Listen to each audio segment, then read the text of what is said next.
तर मग शेवटी त्यांनी मग तुम्ही पुढे नाही आलात? आम्ही पुढे आलो नाही. आणि मग त्यांनी एक इन्क्वायरी कमिटी नेमली. इन्क्वायरी कमिटी म्हणजे मला वाटतं फरीद अन्सारी किंवा असं कोणतरी होता UP मधला, त्याला नेमलं होतं. आणखीन त्यांनी आमची इन्क्वायरी केली. आणखीन काय काय विचारलं तुम्हाला? इंडिव्हिज्युअली विचारलं? इंडिव्हिज्युअली. आणि मीटिंग म्हणजे त्यांच्या मीटिंग्स व्हायच्या इन्क्वायरी कमिटीच्या, तर त्या मीटिंगला आम्हाला बोलवत होते. आणखीन विचारत होते, तुम्ही असं केलं तसं केलं वगैरे या पद्धतीने. आम्ही काही कबूल केलं नाही. आणि आम्ही हा स्टँड घेतला होता की आमच्या दृष्टीने सोशलिस्ट पार्टीचं काम ज्या पद्धतीने चालायला पाहिजे होतं त्या पद्धतीने चालत नाही. त्यामुळे आम्ही काम सुधारावं या दृष्टीने प्रयत्न करत होतो. तर आम्हाला काय पार्टी कॅप्चर करणं वगैरे असं हे आमचं नव्हतं, हेतू नव्हता. पण काम व्यवस्थित चालावं या पद्धतीने आमचं काम करत होतो आम्ही. आणि त्या पद्धतीने आमचं काम चालूच होतं. पण त्यावेळेला सोशलिस्ट पार्टीमध्ये दोन मतप्रवाह होते. एक म्हणजे मवाळ आणि जहाल अशा पद्धतीचं, जसं काँग्रेसमध्ये होतं मवाळ आणि जहाल, तसंच सोशलिस्ट पार्टीमध्ये पण मवाळ आणि जहाल असं हे झालं. आणखीन जहाल गटाचे लोक जेवढे ह्याचे वाभाडे काढता येतील तेवढे काढायचे. अशा पद्धतीने रविवारच्या सभा वगैरे असल्या की म्हणजे पार्टीच्या लोकांच्या, त्या सभामध्ये भाषणं वगैरे व्हायची आणि तिथे असे वाभाडे काढता आले तर काढायचे. दोन्ही ग्रुप्सचे लीडर्स असे कोण होते? म्हणजे आमचा लीडर महत्वाचा म्हणजे पद्मनाभ मेनन हा आमचा लीडर. तो जरा फायरी स्पीकर, तर तो आमचा पुढारी. आणखीन नंतर मग शेवटी ठरलं की आम्हाला पार्टीतनं काढून टाकायचं. तेव्हा आम्ही 4 जण म्हणजे बांदोडकर, मी, पद्मनाभ आणि नारगोळकर या 4घांना पार्टीतून काढून टाकलं त्यांनी. तर चित्रे वगैरे यांना काढलं नाही.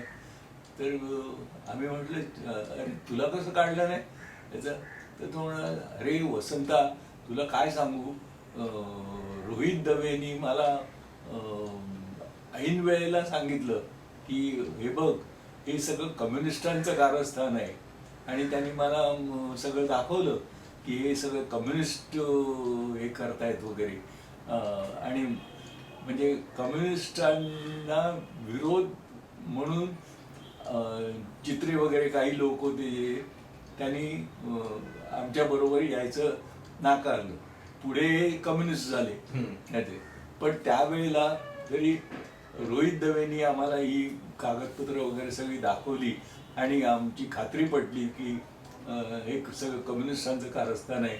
म्हणून आम्ही कम्युनिस्टांच्या बरोबर जायचं नाही आणि म्हणून आम्ही तुमच्या बरोबर राहिलो नाही वगैरे असं त्यांनी समर्थन केलं. But that is almost saying that you were also led by communist. म्हणजे लेड बाय कम्युनिस्ट नाही, पण आम्हाला कळलंच नाही की हे कम्युनिस्टांचं कारस्थान आहे, हे आम्हाला कळलं नाही. पण कम्युनिस्टांचं कारस्थान असेल तर दुसरे कोण करत असतील तर आम्हाला माहीत नव्हतं. पण हे सगळं आम्ही करत होतो ते आमच्या बुद्धीने करत होतो. आम्हाला वाटत होतं की नाही, हे बरोबर नाही, हे अशा पद्धतीने चाललं पाहिजे, तशा पद्धतीने चाललं पाहिजे वगैरे अशा पद्धतीने. पण मिलिटंट म्हणजे एक्झॅक्टली तुम्हाला काय पाहिजे होतं? मिलिटंट म्हणजे आम्हाला लढाऊ धोरण पाहिजे होतं याचं. आणि यांचं थोडंसं काँग्रेसशी मिळतं जुळतं घेऊन वगैरे अशा पद्धतीने काम करायचं. किंवा भांडवलदारांची पण थोडंसं मिळतं नरमाईचं धोरण घ्यायचं. एक असं साधं उदाहरण आहे की काहीतरी एक रिसर्च ब्युरो काढला. तर स्वस्तिक ऑइल कंपनी म्हणून होती.